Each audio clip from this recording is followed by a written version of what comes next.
Bismillahirrahmanirrahim. Assalamualaikum warahmatullahi wabarakatuh. Alhamdulillahirabbil alamin wassalatu wassalamu ala asrofil anbiya'i wa mursalin wa ala alihi washabbihi ajmain amma ba'du. Puji dan syukur kita panjatkan kehadirat Allah Subhanahu wa taala, Tuhan semesta alam. Shalawat serta salam kita panjatkan kepada Nabi besar Muhammad Sallallahu Alaihi Wasallam.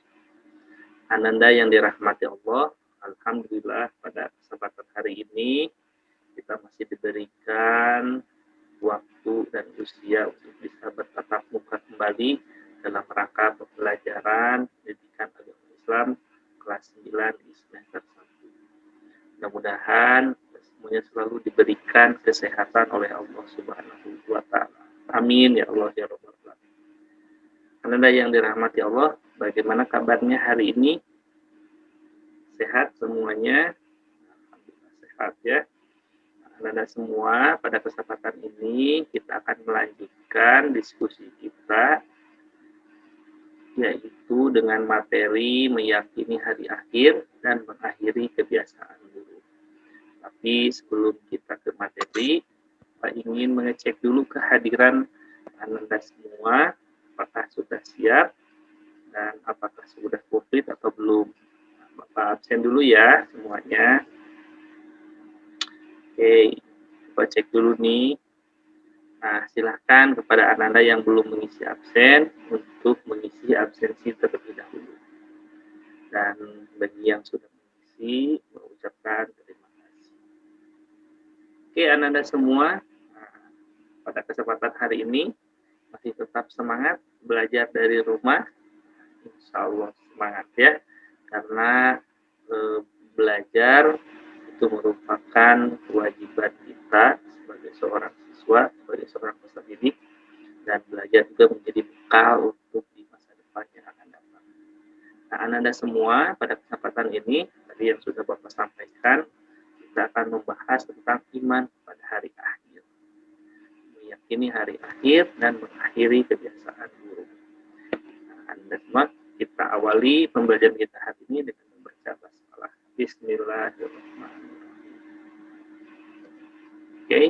Nah, untuk kompetensi dasar yang akan kita pelajari pada siang hari ini, yaitu memahami makna iman kepada hari akhir berdasarkan pengamatan kepada dirinya, alam sekitar, dan makhluk-makhluk ciptaannya. Inilah anak-anak kompetensi dasar pada materi kali ini. Adapun tujuan pembelajaran yang akan dicapai pada kesempatan kali ini, yaitu yang pertama, ada peserta didik dapat menjelaskan pengertian iman kepada hari akhir dengan benar. Yang kedua, peserta didik dapat menjelaskan dalil nakli, dalil akli, iman kepada hari akhir dengan benar. Dan yang ketiga, peserta didik dapat membedakan antara kiamat sugro dengan kiamat kubro dengan benar. Insya Allah, ketiga tujuan pembelajaran kali ini kita akan bahas pada kesempatan kali ini. Oke, selanjutnya, Anda semuanya, sebelum Bapak ke materi yang sesuai tadi yang sudah disampaikan, Bapak ingin menampilkan video nih, yang harus Anda perhatikan dan renungkan. Mari kita simak bersama.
Oke, Anda semua stop ya karena videonya terlalu lama. Oke, Anda semuanya, kira-kira dari video yang Bapak tayangkan tadi itu merupakan ilustrasi ya, ilustrasi dari kejadian kiamat di bumi yang kita cintai. Jadi kiamat itu merupakan hancurnya seluruh alam atau bumi yang kita cintai ini, baik hancurnya itu dari bertabrakan ataupun yang lainnya. Nah, ilustrasinya seperti yang sudah Bapak perlihatkan. Nah, Anda semuanya setelah tadi memperlihatkan video yang Bapak sampaikan, kira-kira apa yang Anda rasakan? Ya, kira-kira apa yang Anda rasakan, apa yang Anda pikirkan setelah melihat cuplikan video yang Bapak tayangkan tentang ilustrasi dari kiamat. Silahkan boleh di chat, diisi ya, diisi chatnya, atau bisa langsung diisi di kolom chat yang sudah tersedia. Silahkan Anda. Wah, ini sudah ada nih, sudah banyak yang mengisi ya. Pertama, Bapak rangkum nih dari semuanya yang sudah mengisi. Itu ada Pak, katanya takut katanya. Bayangkan kalau hari ini ilustrasi yang tadi ditonton itu terjadi, sangat takut sekali ya. Terus yang kedua hancur, ya betul, hancurnya seluruh alam atau seluruh bumi dan segala isinya yang ada. Terus yang ketiga ada lagi kata kuncinya yang mengetik mati. Ya tadi banyak orang-orang masyarakat yang lari ke gunung, ada yang lari kemana dan semuanya tidak bisa menyelamatkan diri itu masing-masing ya. Terus yang keempat pertanggungjawaban. Terus ini ada juga yang mengetik pertanggungjawaban. Yang kelima ada amalan. Nah, ini hampir sama juga ya. Kalau sudah mendekati kematian, itu supaya ingat bagaimana amalan kita dan bagaimana pertanggungjawaban. Yang keenam, ini bagus nih, ada kuasa Allah, katanya Pak. Nah, jadi hancurnya alam semesta ini, hancurnya bumi, langit, dan sebagainya, itu merupakan ketetapan kuasa dari Allah Subhanahu wa Ta'ala. Tidak ada satupun manusia yang bisa menghindar dari ketetapan itu. Jadi tadi banyak yang ingin menyelamatkan menyelamatkan hidupnya, tapi itu tidak bisa. Ya, kalau kata Allah itu sudah hancur, ya semuanya akan hancur. Hidup dan mati, lalu yang ke-8 adalah ingat beribadah kepada Allah. Nah, inilah dari yang Bapak rangkum dari teman-teman, dari anak-anak semua yang telah berdiskusi. Nah, selanjutnya ya, Bapak akan melanjutkan. Nah, anak-anak semua, kita akan belajar tentang pengertian iman kepada hari akhir. Jadi, iman kepada hari akhir adalah meyakini dengan sepenuh hati bahwa seluruh alam, termasuk dunia, itu akan mengalami kehancuran. Bapak ulangi ya. Meyakini dengan sepenuh hati bahwa seluruh alam, termasuk dunia dan seisinya, akan mengalami kehancuran. Jadi di sini ada kata kuncinya adalah meyakini dan akan adanya kehancuran. Di mana pada hari tersebut akan hancur seluruh alam semesta beserta isinya. Ini diawali dengan ditiupkannya sangkakala oleh malaikat Israfil dan dilanjutkan dengan kehidupan yang baru. Nah, jadi iman kepada hari akhir itu yang pertama adalah meyakini. Kita yakin sepenuh hati gitu ya, bahwa seluruh alam termasuk dunia dan seisi itu akan mengalami kehancuran. Tapi Pak, waktunya kapan? Itu waktunya hanya Allah yang tahu ya. Jadi yang pertama itu kita harus yakin. Yang kedua, di mana pada hari tersebut akan hancur seluruh alam semesta beserta isinya, diawali dengan ditiupkannya sangkakala oleh malaikat Israfil dan dilanjutkan dengan kehidupan baru, yaitu alam akhirat. Nah, yang paling penting adalah ini bagi umat Islam itu adalah setelah kehancuran alam semesta, setelah kehancuran bumi dan semua isinya, itu ada kehidupan yang baru, yang abadi, yaitu adalah alam akhirat. Jadi iman kepada hari akhir itu kata kuncinya adalah meyakini akan adanya kehancuran, dan yang kedua meyakini kehidupan, ada kehidupan baru yaitu alam akhirat. Nah, sampai di sini ya anak-anak. Jadi iman kepada hari akhir itu merupakan rukun iman bagi umat Islam. Jadi semuanya harus percaya gitu ya, bahwa bumi ini akan hancur. Nah, Allah juga sudah memberikan informasi kepada umat Islam bahwa dunia ini akan berakhir. Itu adalah, dan sesungguhnya hari kiamat itu pastilah datang, tak ada keraguan padanya, dan bahwasanya Allah membangkitkan semua orang di dalam kubur.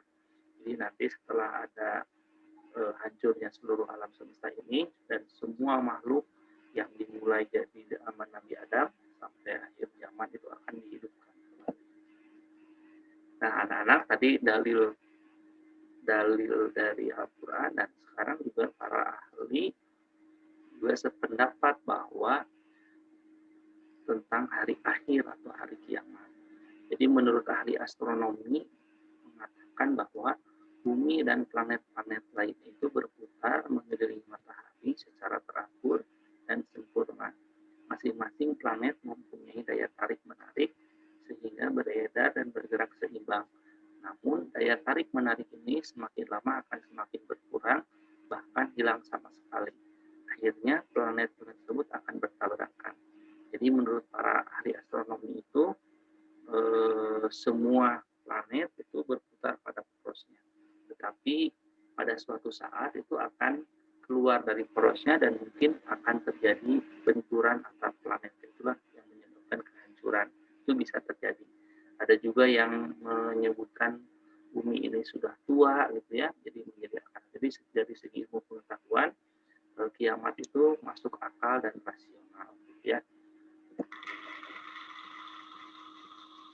Anda semua, pembagian hari akhir atau kiamat itu dibagi menjadi dua. Ada kiamat sugro dan ada kiamat kubro. Kiamat sugro artinya adalah kiamat kecil, kiamat kubro artinya adalah kiamat besar. Nah, kiamat sugro adalah kiamat kecil, yaitu terjadinya musibah yang menimpa sebagian umat manusia atau seseorang. Misalnya, contohnya kiamat sugro itu adalah matinya seseorang karena sakit, kecelakaan, musibah, banjir, tanah longsor, tsunami, gempa bumi, dan berbagai musibah atau cobaan. Firman Allah dalam Al-Quran surat Al-Baqarah ayat 105 sampai 156. Jadi kiamat sugro itu semuanya akan mengalami. Karena apa? Karena semua makhluk itu pasti akan mengalami kematian. Jadi tidak semua manusia akan mengalami kiamat kubro, tapi semua manusia pasti mengalami kiamat sugro, ya, kiamat kecil. Contohnya adalah yang paling pasti itu adalah setiap manusia pasti akan mengalami ajalnya atau akan mengalami kematian. Nah, terus yang kedua adalah kiamat kubro. Nah, kiamat kubro ini yaitu kiamat besar. Nah, kiamat yang akan berakhirnya seluruh kehidupan makhluk secara serempak bersamaan dengan kehancuran seluruh alam semesta. Kejadian mengenai hari kiamat digambarkan oleh Allah beberapa ayat dalam Al-Quran, di antaranya surat Al-Qari'ah, surat Al-Zalzalah itu sudah jelas ya. Jadi kiamat kubro itu adalah kiamat yang besar, yang dimana hancurnya seluruh alam semesta ini dengan segala isinya. Dan semuanya tidak ada yang tersisa. Jadi seperti yang diilustrasikan tadi, semuanya hancur dan akan dibangkitkan kembali. Itu adalah kiamat kubro. Nah, kejadian kiamat kubro itu ada dalam surat Al-Qari'ah. Nanti kalian bisa baca, dan juga ada dalam surat Al-Zalzalah ya. Di sana sudah jelas bagaimana gunung-gunung meletus, ya, lalu bintang-bintang berjatuhan, lalu air laut tumpah, lalu juga gempa bumi dan sebagainya, sehingga mengakibatkan kiamat besar atau kiamat kehancuran seluruh alam semesta ini. Nah, yang kedua adalah malaikat Israfil meniup sangkakala untuk yang pertama kali. Jadi ketika malaikat Israfil turun ke bumi untuk melaksanakan tugasnya, berarti kiamat itu sudah di depan mata, ya, sudah sangat dekat. Nah, semua makhluk akan mati kecuali yang dikehendaki hidup oleh Allah Subhanahu wa taala. Sebagaimana dalam surat Al-Jum'ah, dan sangkakala ditiup, maka matilah semua makhluk yang di langit dan di bumi, kecuali mereka yang dikehendaki oleh Allah. Nah, mungkin siapa yang tidak mati, yaitu malaikat, ya, yang sebagai petugas-petugas Allah. Selanjutnya, langit menjadi terpecah belah. Nah, ini adalah ilustrasi dari kiamat kubro atau kiamat besar.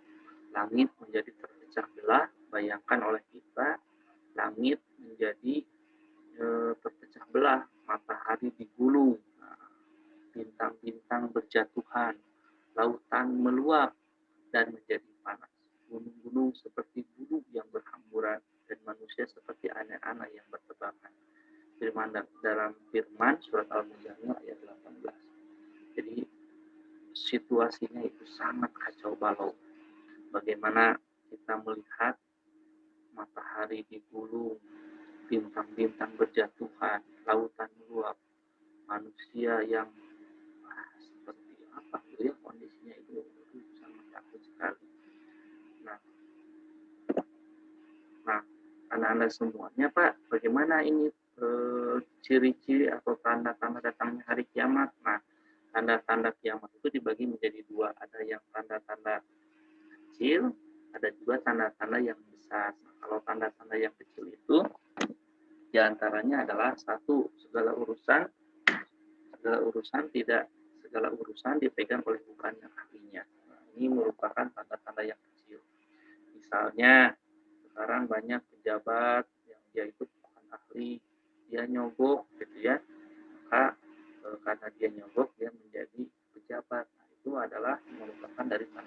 kecil, bagian dari kiamat. Terus yang kedua, banyak terjadinya pembunuhan. Nah, kalau pembunuhan itu sudah menjadi hal yang tabu, hal yang biasa, itu menjadi ciri-ciri tandanya kiamat kecil. Terus yang selanjutnya adalah banyak terjadi fitnah, yang benar menjadi salah, yang salah menjadi benar, ya. Jadi diputar balikan fakta-fakta yang terjadi.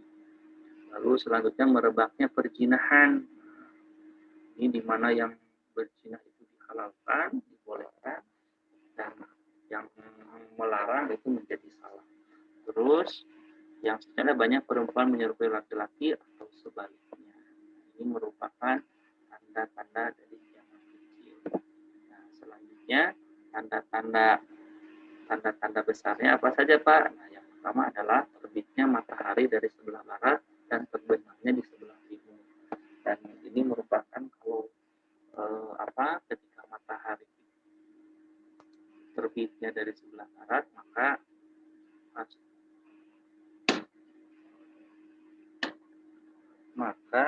astronomi kita atau tata surya kita itu sudah tidak dalam porosnya, sudah berubah, maka itu akan menyebabkan kehancuran tadi, ya, bisa saja bertabrakan atau saling berjatuhan. Terus yang kedua, munculnya binatang yang dapat berbicara dengan manusia. Nah, para ulama menyebutkan akan munculnya binatang-binatang yang aneh yang dia berbicara kepada manusia, karena manusia itu sudah banyak yang melenceng dari jalan kebenaran. Lalu datangnya Al-Mahdi, ini juga sama, karena banyak sekali manusia-manusia yang tersesat, manusia yang tidak menyembah Allah, maka datangnya Al-Mahdi. Lalu munculnya Dajjal.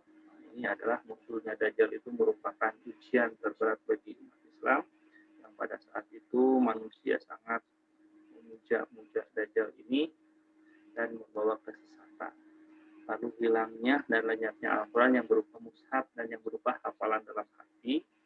Lalu turunnya Nabi Isa Al-Masih dan terpecahnya bulan dan munculnya Ya'juj dan Ma'juj. Nah, inilah ciri-ciri dari kiamat. Tanda-tanda besar. Nah, anak-anak semua, ketika kita sudah beriman kepada hari akhir, hikmahnya apa, Pak? Nah, sekarang kita menjadi yakin bahwa hari akhir dan rangkaian peristiwanya kelak pasti akan terjadi. Pada hari itu, manusia akan merasa tenang apabila mereka memiliki bekal amal yang baik. Sebaliknya, manusia akan gelisah dan tersiksa apabila bekal yang dimilikinya adalah perbuatan buruk selama di dunia. Orang yang beriman kepada hari akhir akan menjauhi segala perbuatan kezaliman dan kemaksiatan. Senantiasa melakukan amal soleh sebab meyakini akan berbuah manis di akhir kelak. Jadi orang yang beriman kepada hari akhir itu, dia akan terus berbuat amal soleh karena dia yakin bahwa pada suatu saat dia akan mengalami kiamat, maupun kiamat kecil ataupun kiamat besar. Jadi ketika datang pada waktunya dia sudah tenang karena sudah membawa amalan. Dan Anda semuanya, itu saja untuk pertemuan hari ini. Nanti kita lanjutkan ke pertemuan selanjutnya. Dan untuk sekarang, silakan Anda semua untuk mengerjakan latihan yang sudah Bapak berikan. Terima kasih atas perhatiannya.